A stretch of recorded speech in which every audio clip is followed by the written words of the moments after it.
Sa ngalan ng Ama, ng Anak at ng Espiritu Santo. Amen. Ang pagpapala ng ating Panginoong Jesucristo, ang pag-ibig ng Diyos Ama, at ang pakikipagkaisa ng Espiritu Santo naway sumainyong lahat. At sumainyo rin. Ngayon po'y ginugunita natin si Santo Domingo, ang tagapagtatag ng orden ng preachers, the order of preachers o yung well-known as Dominicans, ang mga kapatiran ng mga Dominikano. At sa ating pag-aalay ng banal na misang ito, ating itaas sa Diyos ang ating mga natatanging pagsusumamo at pagsusumamo ng mga taong ipinangako nating panalangin, lalong-lalo na ang mga nag-alay ng kanilang pamisa. Sa katahimikan, ibulong natin ito sa Diyos.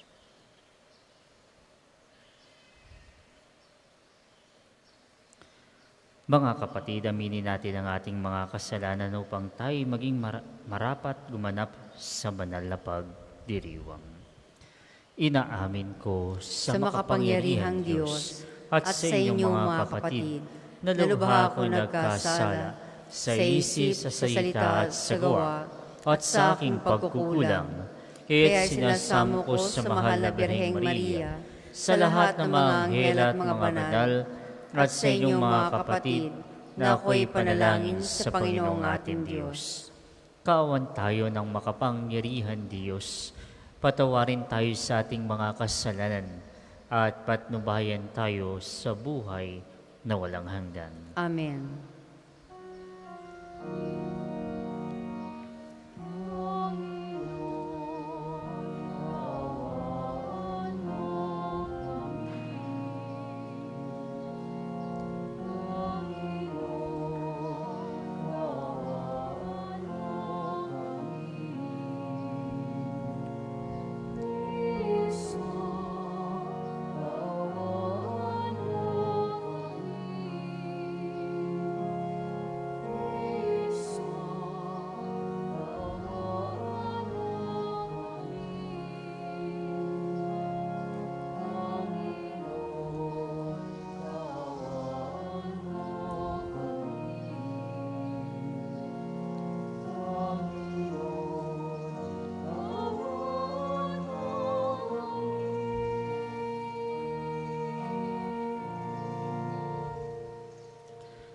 Manalangin tayo. Ama naming makapangyarihan, ng iyong sambayanan naway tuwangan ng ulirang pamumuhay at pagdalangin ni Santo Domingo. Maging tagapagtaguyod nawa sa aming katapatan sa iyo, ang namuhay bilang tagapangaral ng maaasahang katotohanan mo sa pamamagitan ni Jesucristo, kasama ng Espiritu Santo magpas sa walang hanggan. Amen.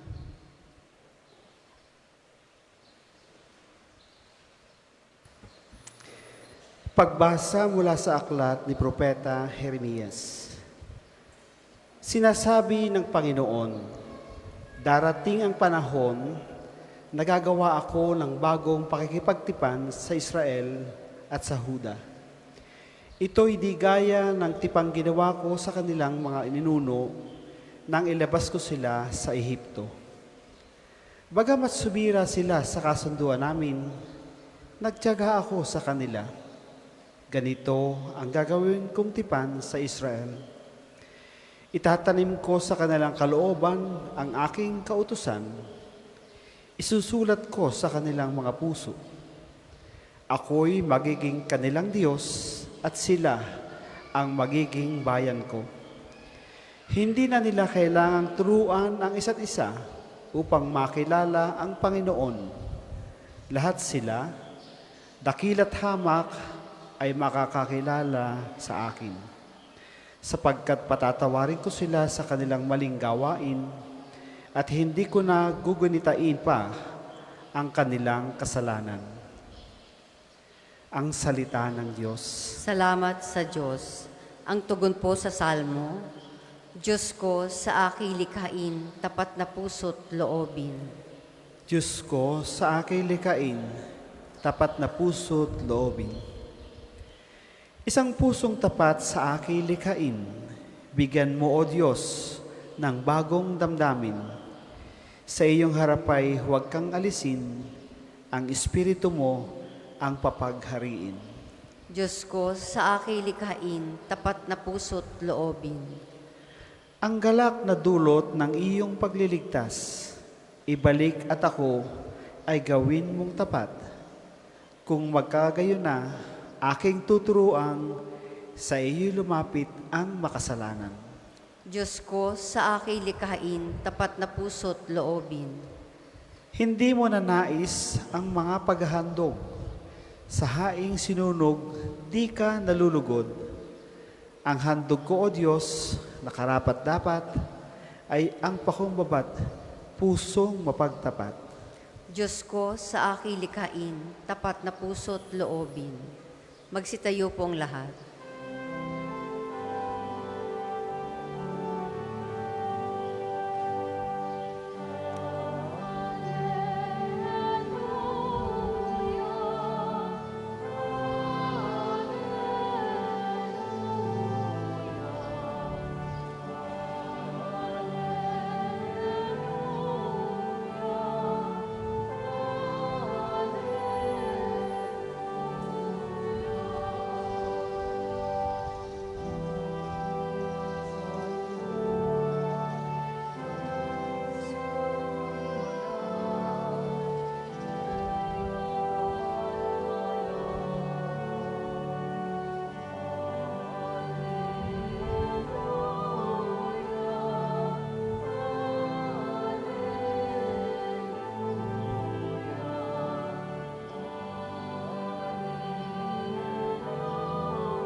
Sumainyo ang Panginoon. At sumainyo rin. Ang mabuting balita ng Panginoon ayon kay San Mateo. Papuri sa iyo, Panginoon.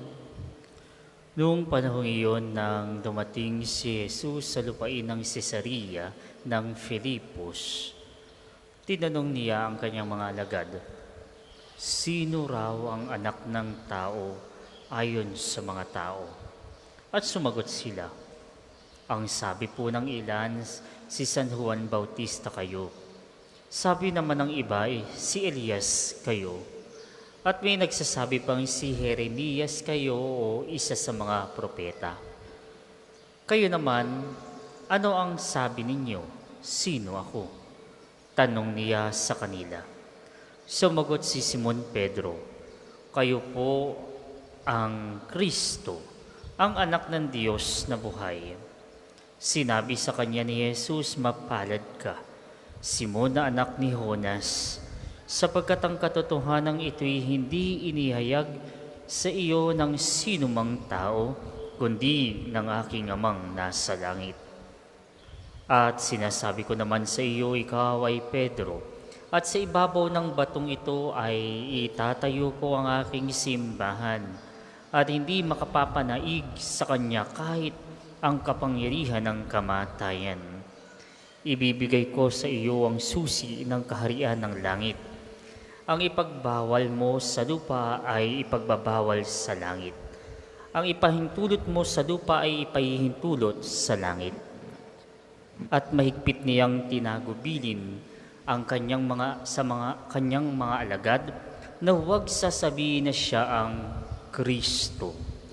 Mula noon ay ipinaalam na ni Jesus sa kanyang mga alagad na dapat siyang magtungo sa Jerusalem at magbata ng maraming hirap sa kamay ng matatanda ng bayan, ng mga punong saserdote at ng mga iskriba, at kanilang ipapapatay siya. Ngunit sa ikatlong araw, siya'y muling mabubuhay. Niyaya siya ni Pedro sa isang tabi at pinagsabihan ng ganito, "Panginoon, huwag namang itulot ng Diyos. Hindi po dapat mangyari ito sa inyo." Ngunit hinarap siya ni Jesus at sinabihan, "Lumayo ka, Satanas, hadlang ka sa aking landas. Ang iniisip mo'y hindi sa Diyos, kundi sa tao." Mga kapatid, ang mabuting balita ng Panginoon. Pinupuri ka namin, Panginoong Hesukristo. Magandang hapon po sa inyong lahat. Magandang hapon po, Father. Ngayon pong araw, August 8, ginugunita po natin si Santo Domingo de Guzman ng Calaruega. Siya po yung nagtatag ng mga well-known as Dominicans, yung mga kapatiran ng mga Dominikano sa mga panahon ngayon. O yung formally or official name, the Order of Preachers. At sa kanyang pagtatag ng samahang ito, ay ito'y nagtataguyod ng pagpapahayag ng salita ng Diyos sa tulong ng kadunungan. At sa tulong ng kadunungan, mas nagiging malinaw ang pagpapahayag at ito'y sasabayan ng mga pagmamalasakit o kawang gawa sa nangangailangan. He has a profound faith with intellect and action. Hindi lamang puro karunungan o kadunungan, kundi may kasabay itong pagmamalasakit sa nangangailangan. Sapagkat kung puro kadunungan lang, walang puso, ay walang epekto. Hindi epektibo. Isa sa kanyang pamantayan, sa kanyang espiritualidad, at sa kanyang mga tagasunod ni Santo Domingo o yung mga Dominikano, ay ang pagpapayaman ng karunungan para sa pananampalataya, para sa pagpapahayag nito sa mga nakikinig, at kasabay nito ay ipapahayag din ang kawang gawa ng kabutihan ng Diyos sa lahat. Bakit mahalaga sa kanila yung kadunungan? Sapagkat sa pamagitan ng kadunungan, doon nakakatulong na maging ganap at mas lalong mapalalim ang iyong pananalig sa Kanya, sa Diyos. May kasabihan nga, pagmahal mo ang tao, pagsisikapan mong alamin kung sino siya. Pag iniibig mo ang tao, pagsisikapan kang pag-aralan kung paano siya makilala at mahalin. To love is to know Him. And to love and to know Him leads into service. Kaya kapag minamahal at iniibig mo ang Diyos, susundan niya ng pagsasaliksik at patuloy mong paghanap ng katotohanan tungkol sa Kanya, at ang magiging bunga nito ay ang paglilingkod. Kaya nga ilalarawan natin dito at maiugnay natin sa Ebanghelyo ngayong araw sa mga unang paragraph, unang baitang ng ating Ebanghelyo na hindi masyadong kilala ng iba kung sino si Jesus. Iba ang pagkilala nila kay Jesus. Si Jesus ay si Juan Bautista. Ang ilan sa kanila ang pagkilala kay Jesus ay si Elias. At ibang naman ay si Jeremias o isa sa mga propeta. Hindi malinaw ang pagkilala sa Diyos. Si Santo Domingo, ang santo nating ipinagginugunita sa mga araw na ito, ay naniniwala siya na sa paglilinang at pagpapayaman ng ating karunungan para sa pananampalataya ay siyang makakatulong sa atin ng pagpapalalim nito, pagpapalalim ng ating pagkilala kay Jesus. Bakit nasabi din ni Santo Domingo ito? Sapagkat noong mga panahon po ni Santo Domingo noong 12th century, naglaganap ang maling pagkilala sa Diyos. Ang maling pagsasabuhay ng mga gawain na against sa pananampalatayang Katoliko-Kristiyano. Kaya nga, noong mga panahon ni Santo Domingo, nung siya'y nabubuhay, pinagsikapan niyang maglinang ng kanyang kadunungan nang sa gayon sa kanyang pagpapahayag in his preaching He can teach the people a right recognition who is God is. Ang tamang pagkilala sa Diyos.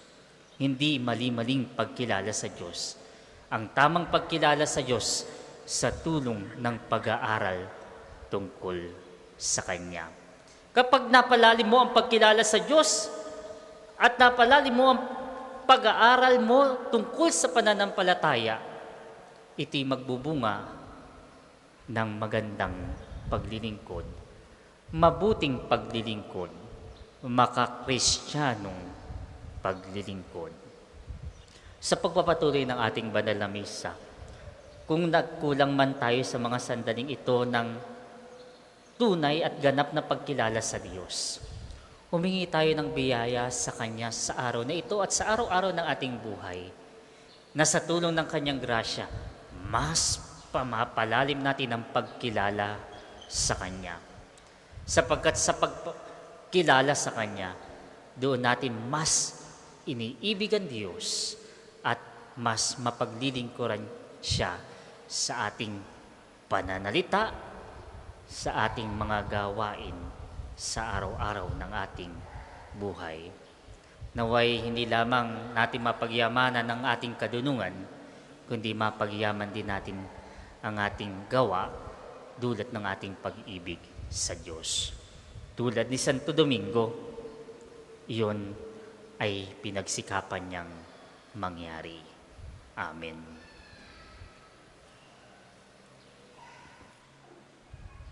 Para po sa mga maghahandog ng sobre, pakihulog na lamang po sa buslo.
Magsitayo po ang lahat.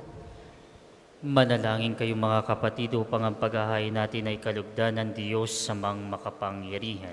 Tanggapin nawa ng Panginoon itong paghahain sa iyong mga kamay, sa kapurihan niya at karangalan, sa ating kapakinabangan at sa buong sambayanan niyang banal.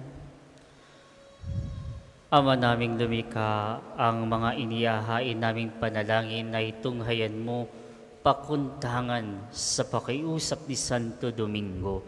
Sa katatagang dulot ng paghahay ito, pagtibayin mo ang mga nagtatanggol sa pananampalataya. Pakundangan sa pagtatangkilik ng kagandahang loob mo sa pamagitan ni Jesucristo, kasama ng Espiritu Santo magpasawalang hanggan. Amen. Sumayin niyo ang Panginoon. At sumayin niyo rin. Itaas sa Diyos ang inyong puso at diwa. Itinaas na namin sa Panginoon. Pasalamatan natin ang Panginoong ating Diyos. Marapat na siya ay pasalamatan. Ama naming makapangyarihan, tunay ngang marapat ikaw ay aming pasalamatan sa pamamagitan ni Jesucristo na aming Panginoon. Ngayon, si Santo Domingo de Guzman ay pinararangalan sa pamumuhay niyang totoong uliran at pagiging maaasahan sa panunungkulan. Kaya't si Jesucristo na maaasahan sa katapatan ay inihahayag sa pangangasiwa sa sambayanan. Ang malasakit na mga ulirang tagapangasiwa noon ay nagpapatuloy magpahanggang ngayon sa mga panalangin kanilang inuukol kaisa ng sambayanan mong dito'y nagtitipon. Kaya kaisa ng mga anghel na nagsisiyawit ng papuri sa iyo nang walang humpay sa kalangitan, kami nagbubuni sa iyong kadakilaan.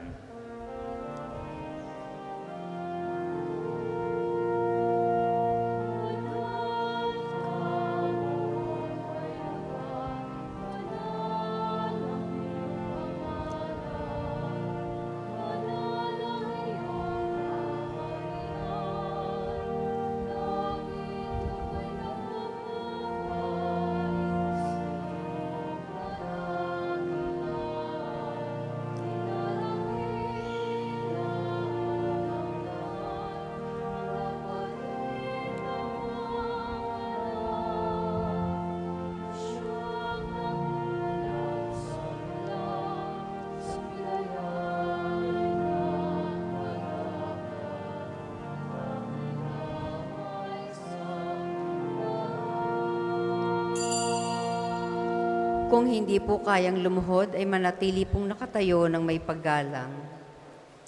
Ama naming banal, ikaw ang bukal ng tanang kabanalan, kaya't sa pamamagitan ng iyong Espiritu, gawin mong banal ang mga kaloob na ito upang para sa aming maging katawan at dugo ng aming Panginoong Hesu Kristo.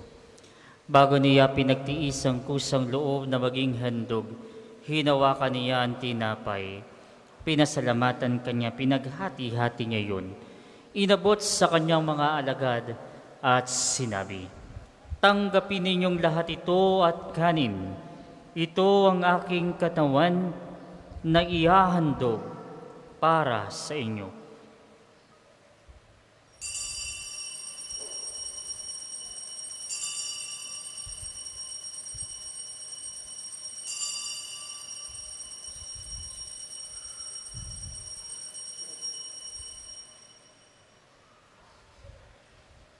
Gayun din naman nung matapos ang hapunan, hinawakan niya ang kalis, muli kanyang pinasalamatan. Inabot niya ang kalis sa kanyang mga alagad at sinabi, "Tanggapin ninyong lahat ito at inumin. Ito ang kalis ng aking dugo ng bago at walang hanggang tipan. Ang aking dugo na ibubuhos para sa inyo at para sa lahat sa ipagpapatawad ng mga kasalanan. Gawin ninyo ito sa pag-alaala sa akin."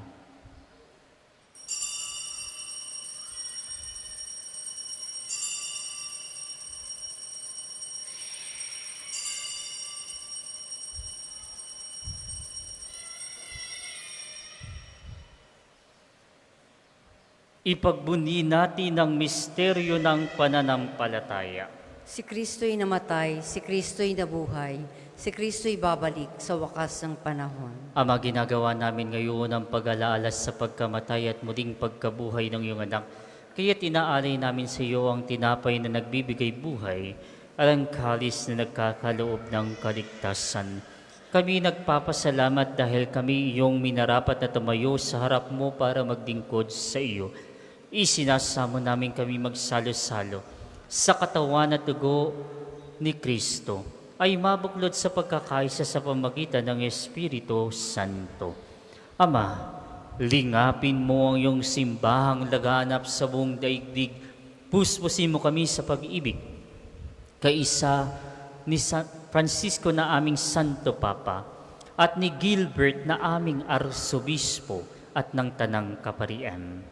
Alalahanin mo rin ang mga kapatid naming nahimlay na may pag-asang sila'y muling mabubuhay, gayon din ang lahat ng mga pumanaw. Kaawaan sila at patulin sa iyong kaliwanagan. Kawan mo't pangindapatin kaming lahat na makasal sa iyong buhay na walang wakas. Kaisa ng mahal na Birheng Maria na ina ng Diyos.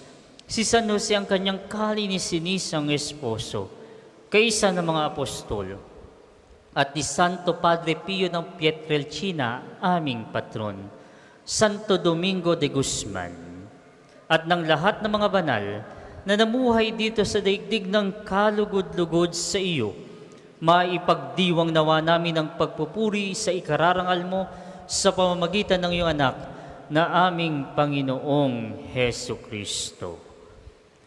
Sa pamamagitan ni Kristo, kasama niya at sa Kanya, ang lahat ng parangal at papuri ay sa iyo, Diyos amang makapangyarihan, kasama ng Espiritu Santo, magpasawalang hanggan.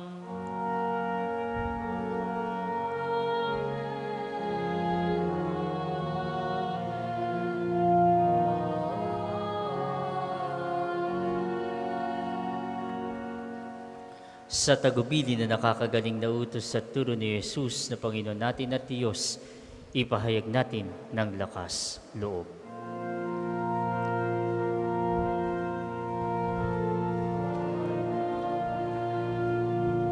Sumasalangit ka, sambahin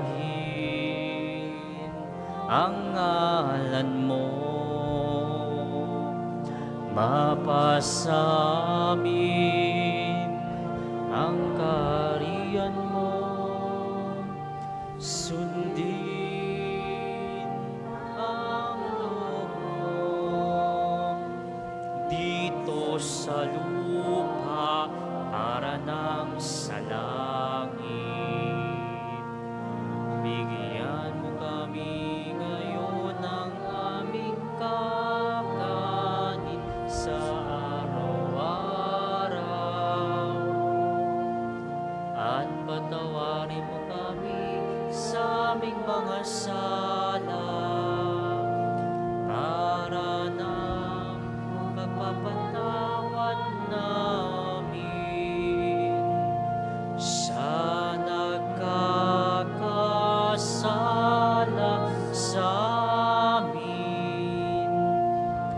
At huwag mo kaming ipahintulot sa tukso, at iadya mo kami sa lahat ng masama.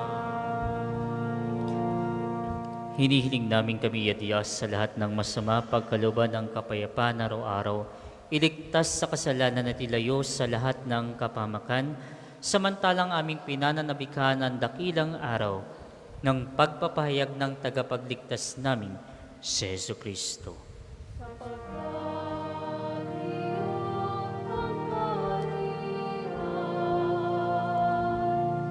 At ang hatian at ang kapulian magpakailanman. Amen. Panginoong Hesus Kristo, sinabi mo sa iyong mga apostol, kapayapaan ang iniiwan ko sa inyo. Ang aking kapayapaan na binibigay ko sa inyo. Tunghayan mo ang aming pananampalataya at huwag ang aming pagkakasala.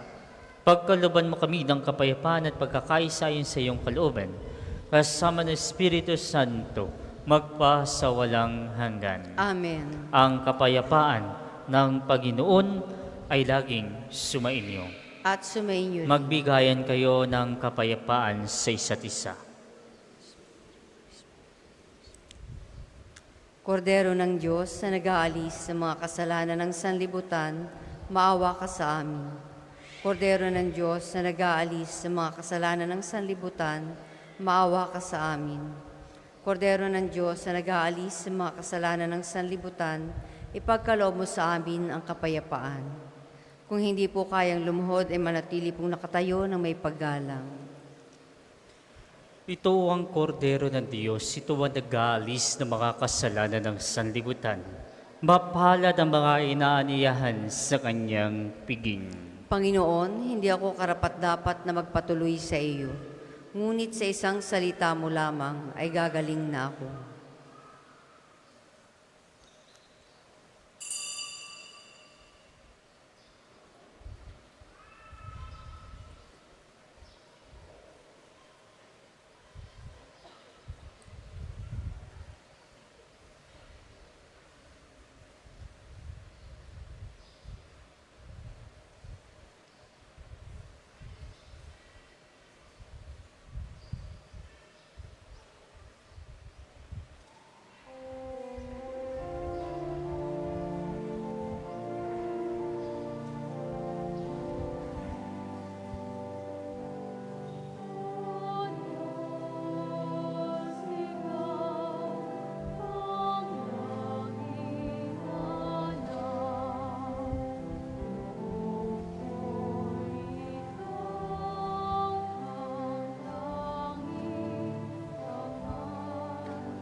Ang second collection po ay para sa patuloy na pagpapaunlad ng parokya at pambansang dambana ni Santo Padre Pio at para sa mga pangangailangan ng matatanda at may sakit na mga pari ng Archdiocese ng Lipa. Salamat po sa inyong handog.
Tayo po ay magsitayo. Manalangin tayo.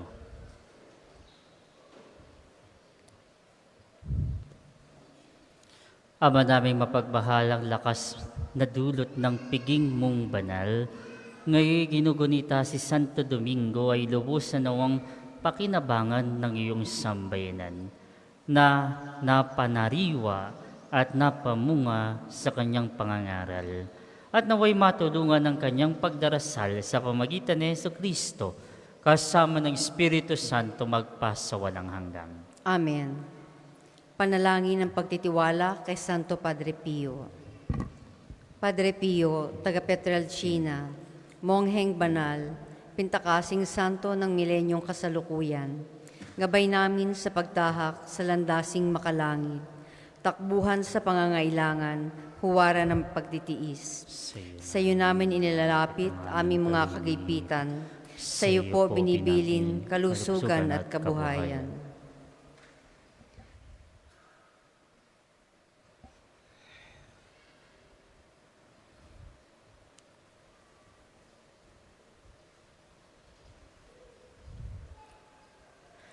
Di man karapat-dapat kami po ay pagbigyan, bendisyonan at basbasan maging ganap sa buhay. Lumayo nawa kami, umiwas sa kasalanan, lumapit lagi sa Diyos, maging matatag at matibay. Sa mabuting balita ng pagliligtas, turuan mo kami nawa, sa tuwina ay makinig, magnilay at sumampalataya. Amin pong pakiusap itong mga kahilingan, puso ay nagsisisi, nagtitikang taimtiman, di na muling magkasala, sunod lagi sa Diyos Amang, kaysa ng Espiritu at ni Jesus na tagapamagitan. Amen. Tayo po ay magsiupo. Mga patalastas, una sa inyong pagdalaw sa pambansang dambana, mangyaring pakaingatan ng inyong mga personal na gamit. Hangad namin ang isang matiwasay at maayos na pagbisita sa National Pilang Pamparokya dito sa pambansang dambana. Sa mga kabataang may edad na 12 taon pataas, kayo po ay magpalista na sa opisina ng parokya hanggang August 9 lamang. Magkakaroon din ng seminar ngayong August 10 sa Divine Mercy Sanctuary. Maghapon para sa mga kukumpilan at umaga naman para sa mga magulang, ninong at ninang. Naway magabayan kayo ng mga gawaing makikita sa screen at sa FB page ng Dambana. Ang susunod pong misa ay sa ganap na 2 ng hapon. Maraming salamat po at mangyaring panatilihin natin ang kalinisan, katahimikan at diwa ng pananalangin sa loob at labas ng ating mga simbahan. Magsitayo na pong lahat para sa pagbabasbas ng religious articles. Mga kapatid, manalangin tayo sa Diyos sa mga makapangyarihan upang tayo maging kawangis ni Kristo sa taimtim na pagdalangin sa tulong ng mga larawan at mga dasalan. O Panginoon Diyos, Ikaw ang bukal ng lahat ng pagpapala at biyaya. ibuhos mo ang iyong bendisyon sa mga gamit na ito sa pananalangin, ang mga rosaryo ng Mahal na Birheng Maria, mga imahe ng mga banal at mga dasalan na nagpapaalala ng iyong kabutihan, kabanalan at pagmamahal sa amin, upang ang lahat ng dumulog at magdasal gamit ng mga ito ay magtamo ng iyong awat biyaya. Lawin mong tularan nila ang kabanalan at aral ng Panginoon at ng mga santo magpa sa walang hanggan. Amen. Ama namin, sumasalangit ka, sambahin ang ngalan mo. Mapasa amin ang kaharian mo, sundin ang loob mo dito sa lupa para nang sa langit.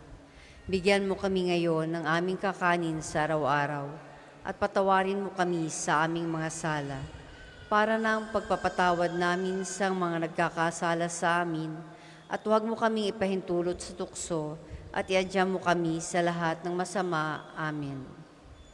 Aba, Ginoong Maria, napupuno ka ng grasya, ang Panginoong Diyos ay sumasa iyo. Bukod kang pinagpala sa babaeng lahat, at pinagpala naman ang iyong anak na si Jesus. Santa Maria, Ina ng Diyos, ipanalangin mo kaming makasalanan, ngayon at kung kami mamamatay. Amen. Luwalhati sa Ama at sa Anak at sa Espiritu Santo, kapara nung unang-una, ngayon at magpasawalang hanggan. Amen. Ama namin, sumasalangit ka, sambahin ang ngalan mo, mapasa amin ang kaharian mo, sundin ang loob mo dito sa lupa para nang sa langit.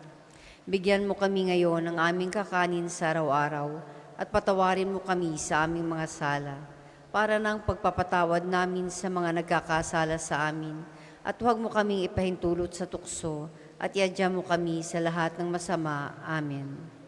Luwalhati sa Ama at sa Anak at sa Espiritu Santo, kapara nung unang-una, ngayon at magpasawalang hanggan. Amen. Sumainyo ang Panginoon. At sumaiyo rin. Pagpalain nawa kayong lahat ng makapangyarihan Diyos, Ama at Anak at ang Espiritu Santo. Amen. Tapos ng banal na misa, humayo kayong taglay ang kapayapaan ni Kristo. Salamat sa Diyos.